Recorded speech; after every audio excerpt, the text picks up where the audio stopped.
Hello नमस्कार, मी प्रतिभा तुम्हा सर्वांचं स्वागत करते आपल्या चॅनलवर, ज्याचं नाव आहे ब्लॉगर परी। तर आजचा दिवस तुम्हाला खूप छान सुंदर जाऊन तुमच्या मनातील सर्व इच्छा पूर्ण होत। तर इथं ना आम्ही चार्लीला बांधतो, त्यामुळे कधी सकाळी उठल्यानंतर इथं झाडू मारून इथं पाणी मारावं लागतं, कारण ती सवय पडलेली आहे। चार्ली पण कधी कधी शू करतो आणि त्याला बांधलेलं असतं, त्यामुळे मी शक्यतो पाणी मारूनच घेते। आणि कसं बाहेरच्या जे दारात अंगण आहे म्हणतात की नाही, तर तिथे मी चावीला पाणी आल्यानंतर मारून घेते, पण आत हे ना सकाळचं मारून घेते। सकाळची वेळ आहे, 7:30 किंवा 7:45 वाजले असणार आहे। तुम्हाला पक्ष्यांचा आवाज येतच असेल, पण ऊन इतकं आहे की नाही 11 किंवा 12 वाजल्यासारखं, म्हणजे उन्हाचं असं रखरख चालू होतं, उन्हाच्या झळा याला चालू होतं। इतकं कडक उन्हाळा चालू झालेला आहे, म्हणजे 7:30 पावणे 8च्या दरम्यान सकाळची अशी अवस्था असते, म्हणजे दुपारनंतर कसं होत असेल बघा। तर त्यामुळे कधी पाणी मारल्यामुळे थोडंसं गारवा पण घरात वाढते फरशीला वगैरे, त्यामुळे पण थोडंसं असं बरं वाटतं।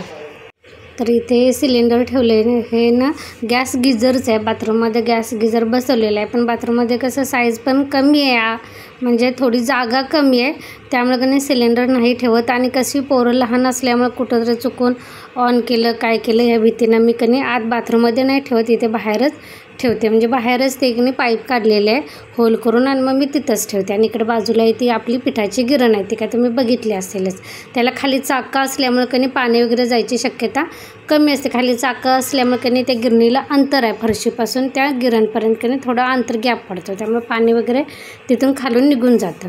त्यानंतर मी काय दारात पाणी मारलं नाही, कारण चावीला पाणी आल्यानंतरच कधी म्हटलं ते कुंडीत वगैरे पाणी घालायला लागतं, त्यानंतर दार धुवायला पाणी मारून बरं पडतं। पण मी फक्त आतलं पाणी मारून साफ केलं आणि त्यानंतर घरातलं झाडू वगैरे मारली, त्यानंतर माझं आवरून घेतलं।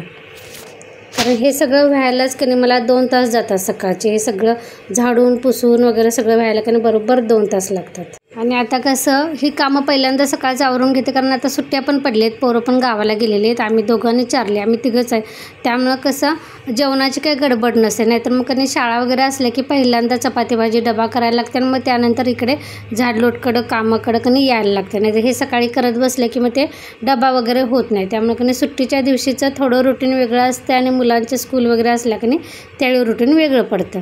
तर इथे माझं सगळं आवरलेलं, फक्त आता कधी सगळं आवरलेलं म्हणजे माझं आंघोळ वगैरे झाडू वगैरे झालेलं होतं, आणि फक्त आता फरशी वगैरे पुसून घ्यायच्या होत्या। तर मी आता कधी सगळ्या फरशी वगैरे पुसून घेते। थोडंसं कधी इतर वेळी काय होते असं फक्त कधी कधी मी हातानं कापडानं पुसते, कधी कधी या मोपनं पुसते, पण मोपनं पुसलं तरी कधी ते सोफा सेटच्या खाली असं कोपऱ्यात जे हे असतात कधी काय म्हणतात ते पाय असतात का नाही ते ह्याचे सोफ्याचे, तर तिथंपर्यंत कोण्यापर्यंत मोपणं पण जात नाही। मग मी आज काय केलं, सगळं सोफासाठी इकडे तिकडे कधी थोडंसं ओढून घेतलं, आणि त्यानंतर कधी भिंतीपासून पुसून घेतलं। पण ते कधी माझा फोन हँग झाल्यामुळे माझ्या त्या फोनमध्ये तिथून पुढचं शूट झालंच नाही। तर मग त्यानंतर मी किचनमध्ये आवरायला आली, थोडंसं ते फाईल्स वगैरे डिलीट केल्या, आणि त्यानंतर माझ्या किचनमध्ये पुसायला आली। तर इथे मी भांडी वगैरे घासल्यानंतर कधी जाळी ही खाली ठेवते, म्हणजे कट्ट्यावर कसं ठेवलं की मला काम सुधरत नाही, कट्टा पण माझा छोटा मला तरी छोटा वाटतो, त्यामुळे कधी हे सगळं खाली घेतलं आणि सगळं किचन वगैरे रूम वगैरे सगळ्या पुसून घेतल्या। त्यानंतर कपडे वगैरे अजून लावायचे आहेत, फक्त मी आता ती मशीनमध्ये टाकून घेणार आहे, कारण पाणी किती वाजता कधी कधी सकाळी येतं, कधी कधी 11ला येतं, पण आज आता किती वाजता येतं काय माहीत, पाणी आल्यानंतरच मी मशीन लावेन, कारण काल 2 वेळा लावलं होतं। तनुने जे हॉस्टेलवरून बेडशीट चादर वगैरे आणलेलं की ते एकदा झालं होतं, आणि रोजचे कपडे जे आपले असतात की ती एकदा झाली होती, त्यामुळे आज जर चुकून पाणी नाही आलं, म्हणजे नव्हतंच आलं, मला सकाळी जी शंका होती आणि मी दुपारी व्हॉइस द्यायला बसले होते, पण आज पाणी आलंच नव्हतं, म्हणजे मला सकाळी शंका वाटत होती की पाणी येईल की नाही राहू दे। मशीनमध्ये फक्त कपडे टाकून घेतली, थोड्याशा त्याच्यात टोप्या वगैरे त्यांनी ते लोकरीच्या टोपी वगैरे आणल्या होत्या, त्या पण म्हटलं पाण्यातून काढून टाकायच्या, आणि मशीनमध्ये घालून ठेवलं, आणि माझी शंका अगदी बरोबर होती, पाणी आलंच नव्हतं। तर त्यानंतर माझ्यावर 2 रूम राहिल्या होत्या, त्या मी पुसून घेतल्या, आणि शक्यतो मी कधी मीठ किंवा फिनेल घालून असं पुसून घेते, म्हणजे कसं फिनेलचा किंवा तुमच्याकडं डेटॉल असेल की डेटॉल पण टाकलं तरी चालतं, म्हणजे माशा वगैरे व्हायची शक्यता कमी असते, कारण आता उन्हाळ्यात थोड्याशा माशांचं प्रमाण असतं घरामध्ये ह्यासाठी। तर हे आमचं घरचं तांदूळ असल्यामुळे कधी खडे वगैरे मिलवरून आम्ही काढून आणतो, त्यामुळे खडे वगैरे कमी असतात, पण तरी पण कधी शक्यतो हात फिरवून घेतलेला कधी पण बरा म्हणून मी सुपात घेऊन पकडून घेते। आणि इथे हे बघा आमचे आंबे कणी इतके छोटे छोटे म्हणजे मोठे मोठे असे लागायचे दरवर्षी, पण यावेळी कणी त्याला औषध पण नाही आणि पाणी पण कमी असल्यामुळे कणी त्याचा आकार खूप कमी आलेला. आणि हे कणी कपड्यांच्या बॉक्समध्ये ठेवलं तर मी फ्रीजमध्ये घालून थोडेसे पिकलेत हे घराजवळचे आंबे म्हणून त्यातले थोडे टाकलेत मी आता आमरस करण्यासाठी. तर मी हा आमरसचा कणी शॉर्ट व्हिडिओ केलेला आहे, तो मी माझ्या ह्या चॅनलवर किंवा माझ्या दुसऱ्या चॅनलवर अपलोड करेन. तर इथे ना आम्ही काय केमिकल वगैरे लावून ठेवत नाही, म्हणजे जे त्याचं ते अंगचं कधी पिकतील ना ते पिकतील. तर तरी पण हा कलर बघा किती छान आलेला आहे याला. तर मी तरी पण ते पाण्यातून काढून घेतलं, कारण ते पिंजरात वगैरे ठेवतो ना आम्ही ते पिकत, त्यामुळे कधी पिंजर वगैरे चिकटलेलं असते म्हणून पाण्यानं धुवून घेतलं. तर इथे माझा आमरस वगैरे झालेला आहे. ह्यात कधी तुम्ही शक्यतो दूध घातलं तरी चालते, मी काय घातलं नव्हतं. तर हे फ्रीजमध्ये गार करायला ठेवलेलं आहे आणि त्यासाठीचं जे मी शॉर्ट व्हिडिओ केलेला आहे त्यामुळे पसारा पण थोडासा पडलेला आहे, वेलची पावडरची डबी वगैरे तर ती ठेवली. आणि कधी ही आज मी पुरण यंत्रामध्ये पुरणाची जी चाळण असेल त्यात मी आमरस केलेला आहे, त्यामुळे ती पण भांडी पडलेली, ती 2-4 भांडी मी घासून घेतली.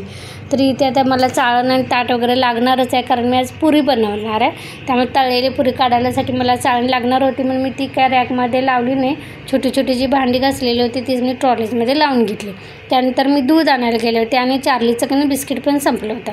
त्याला पार्लेजी बिस्किट म्हणजे आवडते आणि 4 वाजता ना त्याला बिस्किट खायला द्यायला लागते, त्यामुळे कणी ते संपलेलं ते पण आणायला आणि दूध पण नव्हतं, संपलं होतं सकाळी चहा केल्यानंतर, रात्री आणलं नव्हतं, त्यामुळे कणी ते दूध पण आणायला गेली होती. तर नको नको बिस्किट नको, मग काय पाहिजे? हां काय पाहिजे रे? मग काय नाटक करतोय, खाणार आहेस का नाही सांग? हा बघितलंसा किती नाटकेबाज, खायचं तसं खातोय खरं उगीच पहिल्यांदा कधी नाटक करत बसतोय. असं नको नको म्हणत कधी 4 बिस्किट खाली. त्यानंतर दुपारचे 12 वाजले असतील, मी पुरी करायची होती, म्हटलं जेवायला आल्यानंतर थोड्या अगोदर करायची म्हणून थोडं आडवं पडली तर हा लगेच माझ्याजवळ कधी येऊन बसला. ह्याला मी कुठे पण असू दे हा तिथं असतोयच बसायला. आणि मी त्याला बाजूला हो बस झोप म्हणत होती तर कधी मुद्दाम माझ्या खांद्यावर कधी डोकं ठेवून पडलं आहे. त्यानंतर थोडंसं 15-20 मिनिट मी फॅनला आडवी पडली होती. त्यानंतर परत किचनमध्ये आले आणि पुरीला मी काय पीठ भिजवून ठेवलं होतं. ह्यात मी गव्हाचं पीठ आणि रवा थोडासा मिक्स केला होता, साखर, तेल आणि मीठ असं मिक्स करून कणी पाण्यामध्ये मळून ठेवलं होतं, थोडंसं घट्ट मळून ठेवलं होतं झाकून. तर ते मी आता थोडंसं तेल लावून परत कणी मळून घेतलेलं आहे. आणि मी आता पिठावर पुऱ्या नाही लाटत, तेलच थोडंसं पोळपाटला लावलं आणि त्यानं कणी पुऱ्या बनवल्या. त्यासोबतच मी आज थोडीशी भजी पण करणार आहे, त्यासाठी मी कांदा चिरून घेतला होता. तर माझ्याकडे कणी मी कांदा भजीचा पण व्हिडिओ अपलोड केलेला आहे. तर आज मी हिरवी मिरची नाही घालणार, लाल तिखटाचा आणि साध्या सिंपल पद्धतीनेच करणार आहे. तर मी कांद्याला कणी मीठ आणि हळद लावून ठेवलं होतं असं कुस्करून, उभा पातळ कांदा चिरून. म्हटलं ह्यांच्यासाठी 4 पुऱ्या करायच्या आणि त्यानंतर त्याच तव्यामध्ये कणी भजी तळून घ्यायचं, म्हणजे कसं देवाला नैवेद्य पण होईल. कारण आज अक्षय तृतीया आहे, पुरणपोळी ह्याने नको म्हटले, मुलं असली कशी पोरं आवडीनं खातात त्यामुळे करते, आणि ह्याने आज पुरणपोळी वगैरे नको म्हटले, त्यामुळे आमरस आणि पुरी केली गोड देवाला नैवेद्य म्हणून.